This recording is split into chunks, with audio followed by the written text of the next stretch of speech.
Buying a home doesn't have to feel complicated. RichmondCustomHomes.com helps you make smart mortgage decisions from day one.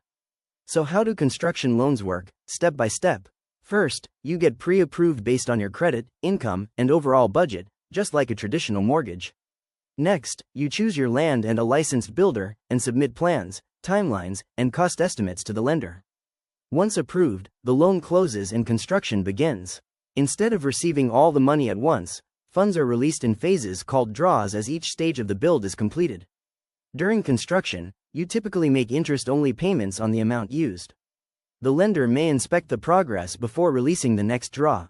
When construction is finished, the loan either converts into a permanent mortgage or is refinanced into one. This step-by-step process keeps the project on track and protects both you and the lender.